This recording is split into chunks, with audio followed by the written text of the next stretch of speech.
الحمد لله نحمده ونستعينه ونستغفره ونؤمن به ونتوكل عليه ونعوذ بالله من شرور أنفسنا ومن سيئات أعمالنا من يهده الله فلا مضل له ومن يضلله فلا هادي له وأشهد أن لا إله إلا الله وحده لا شريك له وأشهد أن محمدًا عبده ورسوله أما بعد فإن خير الحديث كتاب الله وخير الهدي هدي محمد صلى الله عليه وسلم وشر الأمور محدثاتها وكل محدثة بدعة وكل بدعة ضلالة وكل ضلالة في النار. أعوذ بالله السميع العليم من الشيطان الرجيم. يا أيها الذين آمنوا اتقوا الله حق تقاته ولا تموتن إلا وأنتم مسلمون. يا أيها الناس اتقوا ربكم الذي خلقكم من نفس واحدة وخلق منها زوجها وبث منهما رجالا كثيرا ونساء واتقوا الله الذي تساءلون به والأرحام إن الله كان عليكم رقيبا. يا أيها الذين آمنوا اتقوا الله وقولوا قولا سديدا يصلح لكم أعمالكم ويغفر لكم ذنوبكم ومن يطع الله ورسوله فقد فاز فوزا عظيما. وقال الله تبارك وتعالى في موضع آخر وتلك الأيام نداولها بين الناس. حاضرین جمعہ، لائق احترام بزرگوں، نوجوان ساتھیوں اور ملت کی پردہ نشین خواتین، آج کے اس خطبہ جمعہ میں کچھ اہم باتیں آپ تک پہنچانے کی کوشش کروں گا جن کا تعلق ہے انسانی خواہشات سے. سامعین کرام، اگر ہم اور آپ سے سوال کیا جائے کہ انسان کو خوشی کب ملتی ہے تو ہمارا جواب ہوگا کہ اگر چیزیں اور کام انسان کے مزاج کے مطابق ہوں تو انسان کو خوشی ملتی ہے، اور انسانی مزاج کے مطابق نہ ہوں تو وہ خوش نہیں ہوتا، اسے خوشی نہیں ملتی.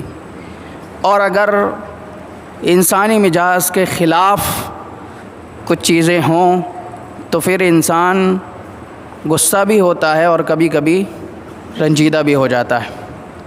مثال کے طور پر اگر کوئی کہیں دعوت میں جائے، کھانے کے لیے جائے، تو اگر اسے ساری چیزیں مزاج کے مطابق مل جائیں تو ایک دم اس کی طبیعت خوش ہو جاتی ہے، اور اگر مزاج کے مطابق نہ بھی ملیں، مزاج کے خلاف نہ ہوں تو وہ خوش تو نہیں ہوتا، وہ یہ سوچتا ہے کہ چلو پیٹ بھر جائے گا، کام نکل جائے گا. اور اگر کھانا اس کے مزاج کے خلاف ہو تو پھر وہ اس کو ناگوار گزرتا ہے. آج اگر ہم مسلمانوں کی زندگی پر غور و فکر کریں تو ہمیں پتہ چلتا ہے کہ آج کے دور میں مسلمان دین سے دور ہیں اور کہاں لگے ہوئے ہیں؟ خوشی ڈھونڈنے میں لگے ہوئے ہیں، خواہشات پوری کرنے میں لگے ہوئے ہیں، اپنے پسند کی چیزیں حاصل کرنے میں لگے ہوئے ہیں. ہر ایک انسان کی یہی کیفیت ہے جس کی وجہ سے آج وہ دین سے دور نظر آ رہا ہے. اب میں یہاں سے جو باتیں آپ لوگوں کو بتانے جا رہا ہوں یہ بڑی اہم ہیں، اور یہ صرف مسلمانوں کی باتیں نہیں ہیں بلکہ دنیا کے ہر ایک انسان کا مسئلہ ہے، چاہے وہ ہندو ہو، مسلمان ہو، کافر ہو یا مجوسی ہو، عیسائی ہو، نصارہ ہو، یہودی ہو، کوئی بھی ہو، دنیا کے ہر انسان کا یہ مسئلہ ہے۔ اگر ہم غور و فکر کریں اور تلاش کرنے کی کوشش کریں کہ جن کے پیچھے انسان آج لگا ہوا ہے، دوڑ رہا ہے، جن خواہشات کو وہ پورا کرنا چاہتا ہے اور جن کو پورا کرنے کے لیے اسے نہ تو حلال کی تمیز ہے، نہ حرام کی تمیز ہے، نہ جائز کا پتہ ہے، نہ ناجائز کا پتہ ہے، نہ ماں باپ کی فکر ہے، نہ بچوں کی فکر ہے، نہ کسی اور حق کی ادائیگی کی وہ ذمہ داری اپنے اوپر سمجھتا ہے، بس اس کو فکر ہے تو یہ فکر ہے کہ بس میری پسند کی جو چیزیں ہیں وہ مجھے مل جائیں، میں خوش ہو جاؤں، اور اسی دوڑ بھاگ میں انسان اپنی زندگی صرف کر رہا ہے۔ تو اگر تمام انسانوں کی جو مشترکہ خواہشات ہیں، کامن خواہشات ہیں جو ہر ایک انسان کے اندر پائی جاتی ہیں، اگر ان کو شمار کیا جائے، گنا جائے تو 4 سے 5 ہی ہوتی ہیں۔ تمام خواہشات 4 سے 5 حصوں میں ہم بانٹ سکتے ہیں، تقسیم کر سکتے ہیں، بس اتنی ہی خواہشات ہیں ہر انسان کی۔ اور آگے بڑھنے سے پہلے میں آپ کو یہ بتلا دوں کہ پسند میں اور خواہشات میں تھوڑا سا فرق ہوتا ہے۔ ایک ماں باپ کے اگر 5 بچے ہیں تو 5 کی پسند الگ الگ ہو سکتی ہے، لیکن میں بات کر رہا ہوں کہ پوری دنیا کے ہر انسان کی، چاہے وہ کہیں کا رہنے والا ہو، خواہشات سیم ہیں، ایک جیسی ہیں۔ آئیے ان کو جاننے کی کوشش کرتے ہیں اور اپنے آپ کا جائزہ لینے کی کوشش کرتے ہیں۔ سب سے پہلی خواہش انسان کی اپنے وجود کے بارے میں۔ ہر ایک انسان اپنا جو وجود ہے، اپنا جو حلیہ ہے، اپنا جو باڈی یا پرسنالٹی ہے، اس کو اپنے من کے مطابق چاہتا ہے، اپنی پسند کے مطابق چاہتا ہے۔ مثال کے طور پر کوئی لمبا ہے تو وہ سوچتا ہے کہ تھوڑا اور کم ہوتا، کوئی گنٹھا ہے تو وہ سوچتا ہے تھوڑا لمبا ہو جاتا، کوئی کالا ہے تو وہ سوچتا ہے کہ تھوڑا گورا ہو جاتا، کوئی پتلا ہے تو وہ سوچتا ہے کہ میں تھوڑا موٹا ہو جاتا، کوئی موٹا ہے تو وہ سوچتا ہے کہ اگر میں پتلا ہو جاتا تو زیادہ بہتر ہوتا۔ اسی طرح سے اگر انسان تھوڑی عمر کو پہنچ جائے اور اس کے بال سفید ہونے لگ جائیں تو ہر ایک اس فکر میں لگا ہوا ہے کہ کسی طرح سے میرا یہ بڑھاپا، یہ بڑھتی عمر چھپ جائے، اس میں محنت کر رہا ہے، چاہے وہ مہندی لگائے یا ڈائی لگائے، کوئی بھی طریقہ اپنائے، وہ نہیں چاہتا کہ میری عمر لوگوں کے سامنے واضح ہو، ابھی وہ جوان رہنا چاہتا ہے۔ اسی طرح سے وجود کے تعلق سے ایک خواہش انسان کی یہ ہے کہ وہ کبھی مرنا ہی نہیں چاہتا، وہ ہمیشہ جینا چاہتا ہے۔ کسی سے پوچھو بھائی مرنا چاہتے ہو، کیا تیاری کر رکھی ہے، تو کوئی بھی مرنے کو تیار نہیں ہے، ہر ایک جینا چاہتا ہے۔ تو ایسے ہی کچھ خواہشات انسان کی وجود کے تعلق سے ہیں کہ انسان اپنے وجود کو اپنے من کے مطابق ڈھالنا چاہتا ہے۔ تو آپ سے سوال ہے، کیا یہ ممکن ہے؟ اس خواہش کو پورا کرنا انسان کے بس کی بات ہے؟ جب ہم چھوٹے ہوتے ہیں تو سوچتے ہیں کہ تھوڑے بڑے ہو جائیں، جب بڑے ہوتے ہیں تو جوان ہو جائیں، جب جوان ہو جاتے ہیں تو بس سوچتے ہیں بس یہی ٹھہرے رہیں، اب بڑھاپا نہ آئے، جو طاقت ہے، جو قوت ہے، یہ بنی رہے۔ کیا یہ خواہش انسان کی پوری ہو سکتی ہے؟ میرے دانت ٹیڑھے میڑھے ہیں، کیا سیدھے ہو سکتے ہیں؟ میری آنکھیں چھوٹی ہیں، کیا بڑی ہو سکتی ہیں؟ میں چاہتا ہوں کہ میری آنکھیں بڑی ہوں۔ یعنی انسان کی جو خواہش وجود کے سلسلے میں ہے، کیا اس کا پورا کر پانا انسان کے لیے ممکن ہے؟ نہیں۔ آئیے آگے بڑھتے ہیں۔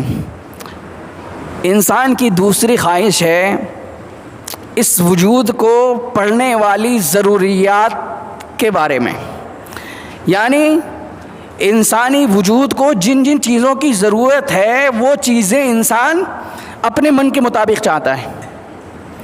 مثال کے طور پر اگر کوئی بھی انسان بہترین سے بہترین کھانا کھا رہا ہے، تب بھی اس کی خواہش یہ ہے کہ تھوڑا اور کچھ ہو جاتا۔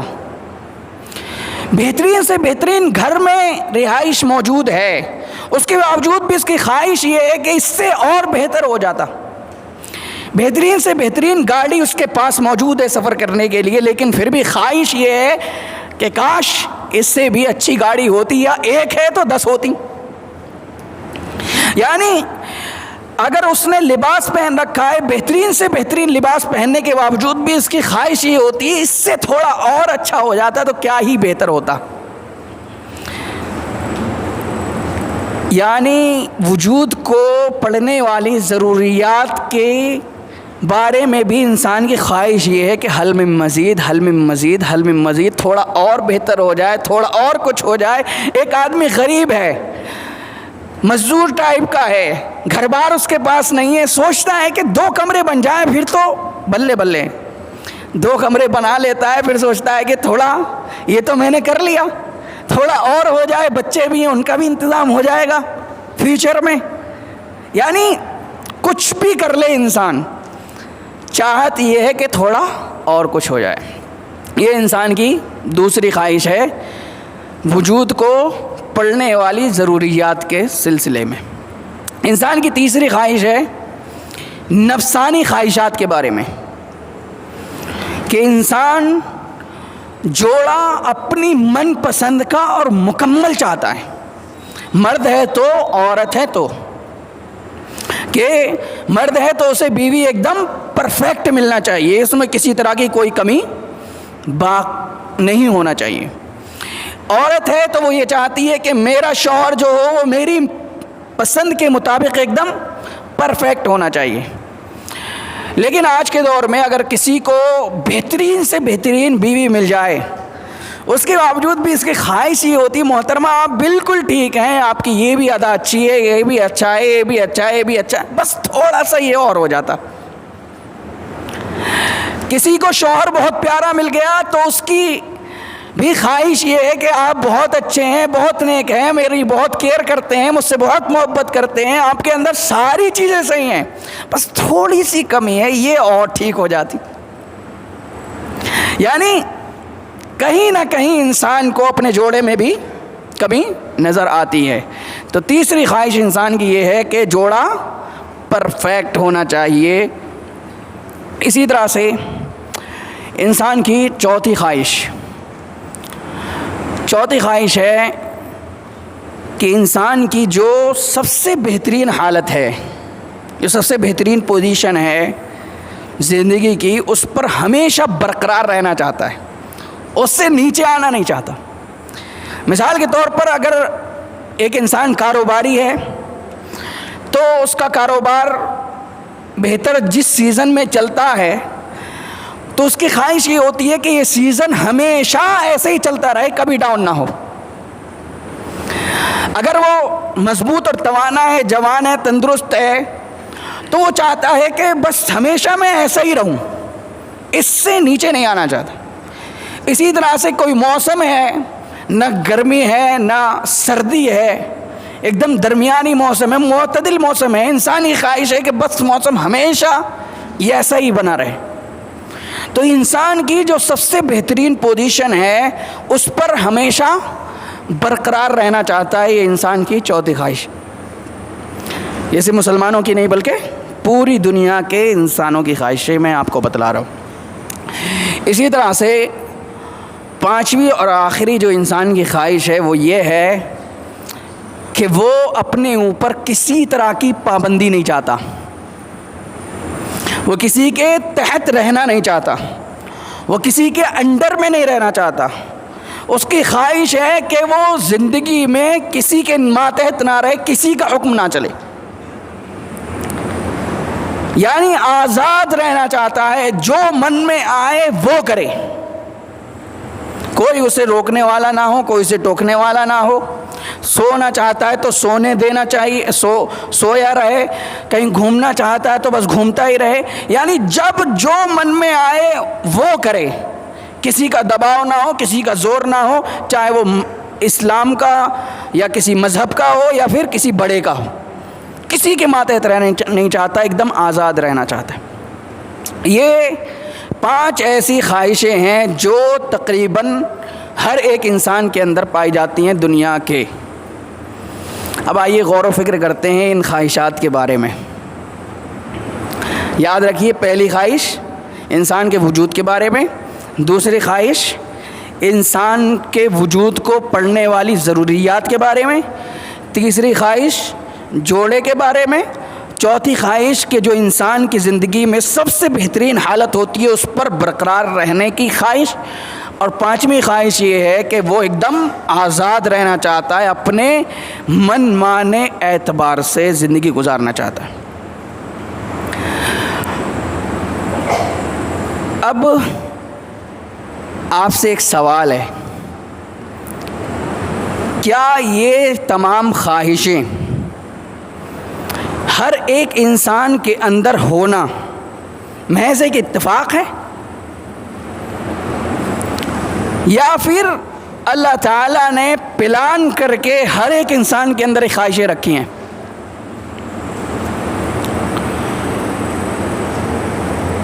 اگر میں آپ سے یہ سوال کروں یا آپ مجھ سے یہ سوال کریں کہ یہ تمام کی تمام خواہشیں ایک جیسی پوری دنیا کے انسانوں کے اندر پائی کیوں جاتی ہیں، اس کی وجہ کیا ہے؟ تو ایک جواب تو یہ ہو سکتا ہے کہ سارے کے سارے انسان ایک باپ اور ماں کی اولاد ہیں، آدم اور حوا کی اولاد ہیں. تو جو خواہشات آدم اور حوا کے اندر تھیں وہی خواہشات منتقل ہوتے ہوتے ہر ایک انسان کے اندر پائی جاتی ہیں. یہ بات الگ ہے کہ بعد میں لوگوں نے اپنے اپنے دھرم اختیار کر لیے، کوئی کچھ ہو گیا، کوئی کچھ ہو گیا، کوئی کچھ ہو گیا، لیکن خواہشات سب کی آج بھی یکساں ہیں، سیم ہیں. تو کیا یہ ایک محض اتفاق ہے سب کی خواہشات ایک جیسی ہونا؟ نہیں، یہ اتفاق نہیں ہے، بلکہ اللہ تعالیٰ نے سب کے اندر یہ خواہشات رکھی ہیں. دوسرا سوال یہ ہے، کیا یہ خواہشات اس دنیا میں پورا کرنا ممکن ہے کسی کے لیے؟ کسی کے لیے یہ خواہشات پوری کرنا ممکن ہے؟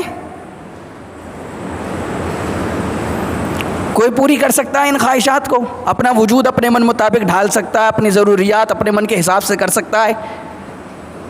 جو 5 میں نے باتیں بتلائیں، کیا یہ پانچوں باتیں اپنے حساب سے ہر ایک انسان کے لیے کرنا ممکن ہے؟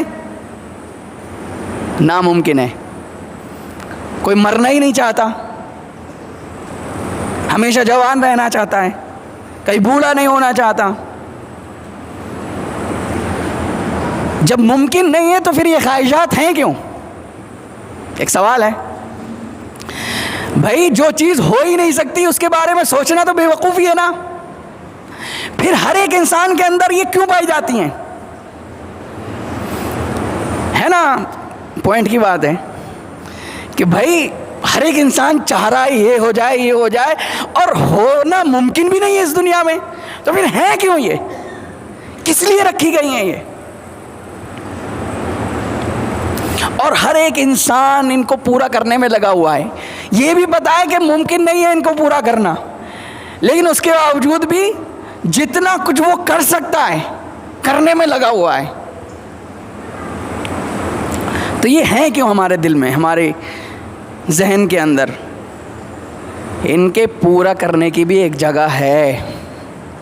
یہ اس لیے ہے کیونکہ ان کے پورا کرنے کی بھی ایک جگہ ہے، اور وہ کیا ہے؟ جنت، جس کو ہمارا جنت کے نام سے جانتے ہیں. یہ خواہشات دنیا کے اندر پوری ہو نہیں سکتی اور جنت کے اندر ادھوری رہ نہیں سکتی. وجود کے تعلق سے جو خواہشات ہیں کہ انسان اپنے من کے مطابق ایک دم سب سے خوبصورت ڈھانچے میں ڈھلنا چاہتا ہے، تو جنت کے اندر سب کیسے ہوں گے؟ انتہائی بہترین ڈھانچے میں ہوں گے. 33 سال کے نوجوان ہوں گے، کبھی ان پر بڑھاپا نہیں آئے گا، کبھی کمزوری نہیں آئے گی، اور کبھی انسان مرنا نہیں چاہتا، جو جنت کے اندر کبھی موت بھی نہیں آئے گی. دوسری خواہش وجود کو ملنے والی ضروریات کے سلسلے میں. تو جنت میں جو جو چیزیں ملیں گی ان کو پانے کے بعد کوئی اور خواہش باقی رہے گی؟ آپ اندازہ کیجئے کہ جنت میں جو آخری درجے کا انسان داخل ہوگا، جو سب سے آخر میں داخل ہوگا، اس کو جو مقام ملے گا وہ یہ ہوگا کہ 10 دنیا کے برابر، کتنا؟ 10 دنیا کے برابر رہنے کی جگہ ملے گی۔ اس کے بعد اس کی کوئی تمنا ہوگی کہ تھوڑا ایک اور گھر بن جائے، ایک اور مکان بن جائے۔ کھانے پینے کے سلسلے میں لکم فیہا ما تشتہی انفسکم ولکم فیہا ما تدعون، جو بھی تمہاری خواہش ہوگی وہ حاضر ہوگا اور جو کچھ مانگو گے وہ ملے گا۔ اور آپ پورے قرآن مجید میں غور و فکر کر لیں کہ کہیں بھی کھانے کے بارے میں جنتیوں کے لیے طعام کا لفظ استعمال نہیں ہوا ہے۔ طعام عربی میں کہتے ہیں وہ کھانا جس سے بھوک مٹائی جائے، جو بھوک مٹانے کے لیے کھانا کھایا جائے اس کو طعام کہا جاتا ہے۔ اور جنتیوں کے کھانے کے لیے کہیں بھی طعام کا لفظ استعمال نہیں ہوا ہے۔ کیوں؟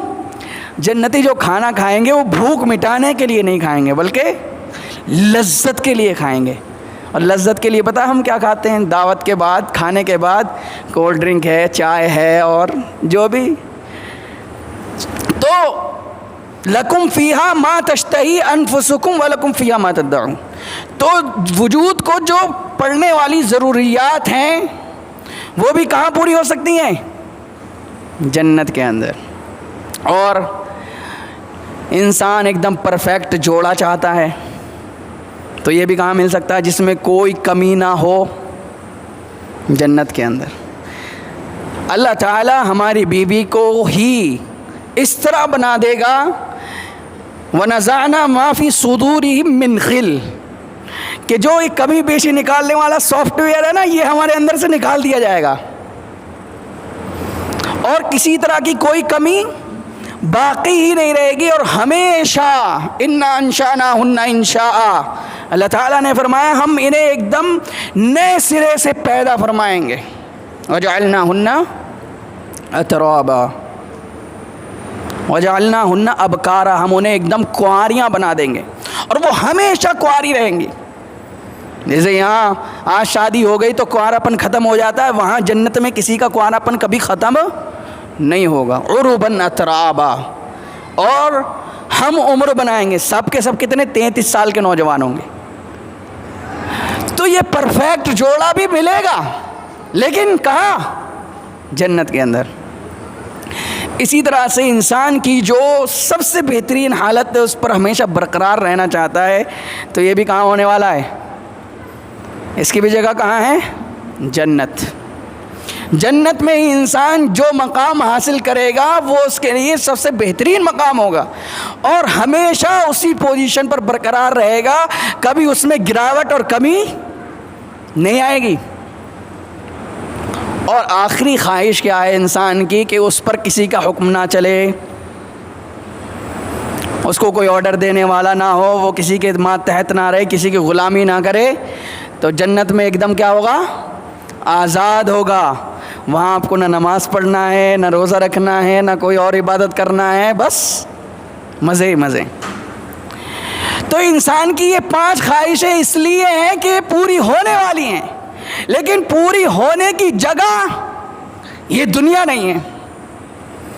ہم سے اس دنیا کے سلسلے میں 3 غلطیاں ہوئی ہیں۔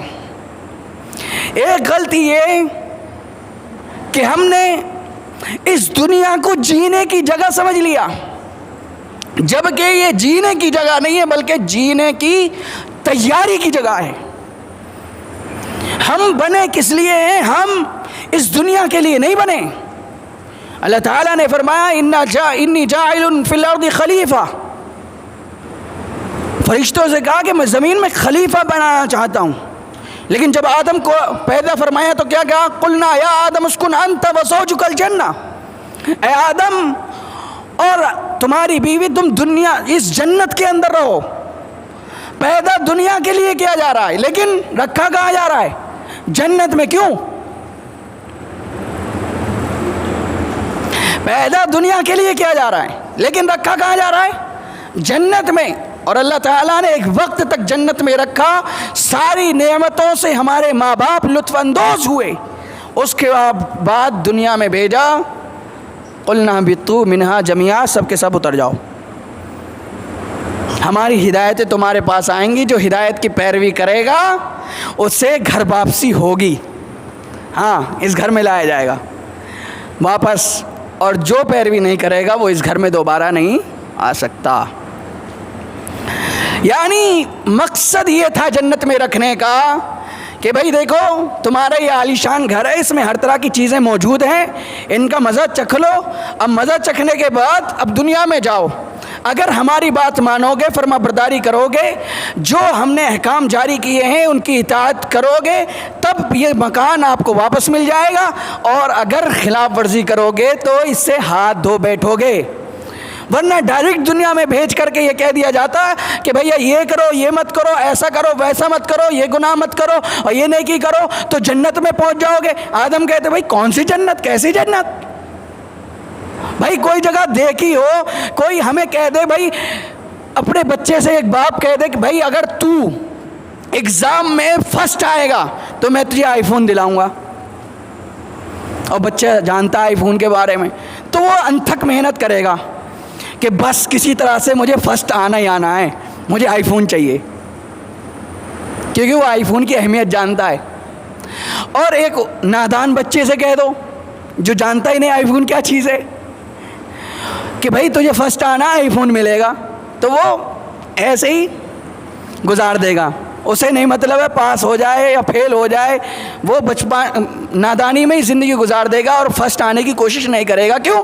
کیونکہ اسے آئی فون کی اہمیت ہی نہیں پتہ. ایسے ہی جب جنت کا مزہ چکھا دیا اللہ تعالیٰ نے، تب کہا کہ بھائی اب جاؤ، اگر واپس چاہیے تو یہ کرنا پڑے گا اور اس سے بچنا پڑے گا. تو اسی لیے آج تو جینے کے لیے نہیں بھیجا اللہ تعالیٰ نے، یہاں جینے کی تیاری کرنے کے لیے بھیجا ہے. اور ہم نے کیا سمجھ لیا کہ ہم جینے کے لیے آئے ہیں. ایک اور مثال سے سمجھ سکتے ہیں آپ جینے اور جینے کے لیے میں کیا فرق ہے. مثال کے طور پر کوئی ہمارا ساتھی سعودی عرب جاتا ہے کام کرنے کے لیے، اس کی اچھی خاصی تنخواہ ہے اور وہ وہاں رہتا ہے، خوب کماتا ہے، مالک کی سنتا بھی ہے، ڈانٹ بھی کھاتا ہے، کبھی کبھی نیند بھی حرام کرتا ہے، الٹی سیدھی باتیں بھی سنتا ہے، اور نہ جانے کیسی کیسی پریشانیاں برداشت کرتا ہے. لیکن وہ سب یہ کر لیتا. کیوں؟ وہ وہاں جینے کے لیے نہیں گیا، وہاں جینے کی تیاری کرنے کے لیے گیا ہے. وہ سوچتا ہے کہ کچھ بھی ہو، 5 سال 10 سال نوکری کرنے کے بعد جب میں گھر لوٹوں گا تو ایک اچھی زندگی میں گزاروں گا، وہاں جا کر کے جیوں گا. ایک اور مثال لے لے، کھانے پینے کی لے لیں. جینے اور جینے کے لیے میں کیا فرق ہے؟ آپ کہیں پڑھائی کرتے ہیں یا کہیں نوکری کرتے ہیں، آپ کو جیسا بھی کھانا پینا مل جائے آپ گزارا کر لیتے ہیں، کوئی شکوہ نہیں، کوئی شکایت نہیں، بس پیٹ بھرنا چاہیے، کیونکہ آپ جی نہیں رہے، جینے کے لیے آئے ہیں. لیکن گھر پر اگر آپ کے سامنے وہی چیز رکھ دی جائے، وہ سنے لتھرے ہاتھوں سے بنی ہوئی روٹیاں ہوٹل کی، اور وہ ایک دم پانی پتلا جیسا، نہ جانے کیسے کیسے ہمیں کھانے نصیب ہوتے ہیں سفر کے دوران، وہ رکھ دیے جائیں تو پھر ہٹا کیا رکھ دیا لا کر کے میرے سامنے، ہے کہ نہیں؟ کیا جی رہے ہیں اب یہاں؟ وہاں کیا تھا؟ جینے کے لیے تھے تو سب گوارا تھا، یہاں جی رہے ہیں تو کچھ گوارا نہیں. تو اس لیے ہم دنیا میں کس لیے آئے؟ جینے کی تیاری کرنے کے لیے آئے ہیں. لیکن ہم نے غلطی یہ کی کہ ہم نے یہ سمجھ لیا کہ ہم جینے کے لیے آئے ہیں تو یہاں ہم اچھے طریقے سے جی رہے ہیں، ساری خواہشات یہیں پوری کرنے کی کوشش کر رہے ہیں. اور دوسری غلطی جو ہم سے دنیا کے سلسلے میں ہوئی وہ یہ کہ ہم نے اس دنیا کو منزل سمجھ لیا. منزل ہم نے دنیا کو سمجھ لیا، جبکہ یہ کیا ہے؟ سفر ہے. اللہ کے نبی صلی اللہ علیہ وسلم نے فرمایا کن فی الدنیا کانک غریب او عابر سبیل، تم دنیا میں اس طرح سے رہو گویا کہ ایک مسافر ہو یا پھر اجنبی ہو. تو یہ سفر ہے اللہ سے اللہ تک، وہاں سے آئے ہیں اور وہیں جانا ہے. یہ ہماری منزل نہیں ہے، ٹھکانہ نہیں ہے، دنیا ٹھہرنے کی جگہ نہیں ہے. لیکن ہم نے کیا سمجھ لیا؟ منزل سمجھ لیا اس کو۔ مثال کے طور پر ہمیں دلی جانا ہے، راستے میں مراد آباد پڑتا ہے یا بہت سارے شہر پڑتے ہیں، ہم بیچ میں رک گئے تھوڑی بہت دیر کے لیے، لیکن ہماری منزل دلی ہے، تو ایک دن 2 دن مزے لینے کے بعد ہمیں پھر دلی کی طرف نظر جائے گی اور ہم وہاں پہنچنے کی کوشش کریں گے۔ لیکن اگر ہم مراد آباد میں ہی پھنسے رہ گئے تو پھر منزل سے ہٹ جائیں گے۔ تو ہم نے اس دنیا کو منزل سمجھ لیا، اور آخرت جنت جو ہماری منزل تھی، جو ہمارا گھر تھا، جس گھر میں ہمیں واپس جانا تھا، اس کو ہم بھول گئے، اس سے ہماری نگاہ ہٹ گئی، تو ہم اسی دنیا میں کھو گئے۔ اور تیسری غلطی ہم سے اس دنیا کے سلسلے میں کیا ہوئی کہ ہم کبھی بھی مرنا ہی نہیں چاہتے، اور خواہش پوری کرنے کی جگہ ہم نے اس دنیا کو سمجھ لیا۔ یہ جو 5 خواہشات میں نے بتائیں، یہ دنیا صرف خواہش کرنے کی جگہ تھی، یہ دنیا صرف خواہش کرنے کی جگہ تھی، لیکن ہم نے اسے خواہش پوری کرنے کی جگہ سمجھ لیا اور اس کے پیچھے پڑ گئے۔ تو یہ 3 غلطیاں ہم سے اس دنیا کے سلسلے میں ہوئی ہیں۔ لیکن ہم بنے کس لیے؟ کس لیے بنے؟ کس لیے پیدا کیے گئے؟ اس دنیا کے لیے؟ جنت کے لیے پیدا کیے گئے۔ کس کے لیے؟ جنت کے لیے پیدا کیے گئے ہیں۔ ہمیں جنت میں جانا ہے۔ جنت ہمارے ماں باپ کا گھر ہے، ہمارے باپ کا گھر ہے۔ آج ہم سے کوئی ہمارے ماں باپ کا گھر چھین لے تو ہم اس کو حاصل کرنے کے لیے پوری محنت کر دیتے ہیں، لیکن اگر کوئی نیا گھر خریدنا ہو تو ہمارے من کی بات ہے، چاہے مل جائے نہ ملے، لیکن اگر ہمارے ماں باپ کا گھر ہے اور اس میں ماں باپ کا حق ہے تو ہم اس کو حاصل کرنے کے لیے پوری کوشش کرتے ہیں۔ تو ہمارے ماں باپ کا جو گھر ہے وہ ہمارا گھر ہے، ہم اس گھر کے لیے پیدا کیے گئے ہیں، اور لیکن ہمارے کاغذات پورا کرنے کے لیے اللہ تعالیٰ نے ہمیں یہاں بھیجا ہے کہ بھیا یہ دستاویز لے کر کے آنا، تمہیں تمہارا گھر مل جائے گا۔ دستاویز پوری کرنے کی جگہ ہے یہ دنیا۔ ہم یہاں آئے ہیں اللہ کی اطاعت اور فرما برداری کرنے کے لیے، اللہ کی نافرمانی سے بچنے کے لیے، یہی دستاویز ہیں اس گھر کو حاصل کرنے کے۔ اور یہ تمام خواہشات جو ہمارے دلوں کے اندر ہیں، یہ ایسا نہیں ادھوری رہیں گی، لیکن اگر دنیا میں پورا کرنے کی کوشش کریں گے تو ضرور ادھوری رہیں گی، کیونکہ ناممکن ہے پوری ہو جائیں۔ لیکن آخرت میں یہ ادھوری رہ جائیں، یہ بھی ناممکن ہے۔ آخرت میں ادھوری رہ نہیں سکتی، دنیا میں پوری ہو نہیں سکتی۔ تو ان کو پورا کرنا بھی ہے، اور ہمیں اپنے اصلی گھر واپس بھی جانا ہے۔ اس کے لیے اللہ تعالیٰ نے ہمیں اس دنیا میں بھیجا ہے۔ تو ہمیں چاہیے کہ ہم اپنی زندگیوں کا جائزہ لیں اور غور و فکر کریں کہ ہم کہاں جا رہے ہیں، ہم کیا تیاری کر رہے ہیں۔ ہم نے اس گھر کو حاصل کرنے کے لیے جس گھر سے نکالے گئے ہیں کیا کچھ کیا ہے، اور ہر ایک جا رہا ہے، ہر ایک دن بدن جا رہا ہے، کیونکہ ہر ایک کی موت کا ایک وقت مقرر ہے۔ لکل امت اجل، ہر ایک کا ایک وقت مقرر ہے۔ تو جو وقت مقرر ہے، مثال کے طور پر ہمارا 60 سال کا یا 70 سال کا وقت مقرر ہے کہ ہماری زندگی ہونی ہے۔ اگر ہم 25 سال کے، 20 سال کے، 30 سال کے ہو گئے تو ہمارے اس مقررہ وقت میں سے اتنے سال کم ہو گئے، اتنے دن کم ہو گئے، ہم اس ٹارگیٹ کی طرف بڑھتے چلے جا رہے ہیں۔ تو یہ وقت جو جا رہا ہے یہ واپس آنے والا نہیں ہے، اور کب کس کا آ جائے، کتنا کس کے پاس وقت ہے، یہ بھی کسی کو خبر نہیں ہے۔ کہیں ایسا نہ ہو کہ ہمیں افسوس ملنا پڑے، یا حسرتنا علی ما فرطنا فیہا۔ ابھی تو ہم سنا رہے ہیں آپ کو، ابھی تو بتا رہے ہیں کہ یہ حقیقت ہے، اس کو سمجھو اور اس کے مطابق اپنی تیاری رکھو۔ لیکن کل قیامت کا دن ہوگا جب ہم اپنی آنکھوں سے دیکھ لیں گے، اپنے کانوں سے سن لیں گے اور محسوس کر لیں گے، تو کہیں گے ربنا ابصرنا وسمعنا، اے ہمارے پروردگار، ہم نے اپنی آنکھوں سے دیکھ لیا، اپنے کانوں سے سن لیا ہے، اب عین الیقین ہو گیا ہے کہ ہاں جو کچھ ہم سنتے تھے قرآن حدیث کی باتیں سب حقیقت ہیں۔ فرجعنا، بس ایک موقع دے دے، ایک بار لوٹا دے، نعمل صالحا، نیکیاں ہی نیکیاں کریں گے، لیکن موقع ملنے والا نہیں۔ یہ پہلا اور آخری موقع ہے، اس لیے اس کو غفلت میں نہ گزارو۔ جو گزر گئی وہ گزر گئی، اب توبہ کرو، لوٹ آؤ، گناہوں سے باز آ جاؤ، اپنی خواہشات کو اس دنیا میں پورا کرنے کی کوشش نہ کرو، کیونکہ یہاں پوری کرنے کی کوشش کرو گے تو ہار جاؤ گے۔ اس وقت کے لیے بچا کر کے رکھو جس وقت یہ پوری ہوں گی۔ آج رب چاہی زندگی گزار لو، کل تمہاری من چاہی زندگی تمہیں ملے گی، اور اگر آج منمانی زندگی گزارو گے تو کل وہ زندگی ملے گی جس کو تم برداشت بھی نہیں کر سکتے ہو۔ اس لیے میرے بھائیوں، یہی وقت ہے اپنے آپ کو سنوارنے کا ہے، ابھی وقت درست کر لو نشیمن اپنا، ورنہ جب آئے گا ساون تو لہو رہو گے۔ اب بھی موقع ہے، ان اندھیروں کا کرو کوئی علاج، ورنہ جب آئے گا ساون تو لہو رہو گے۔ اب بھی موقع ہے، ان اندھیروں کا کرو کوئی علاج۔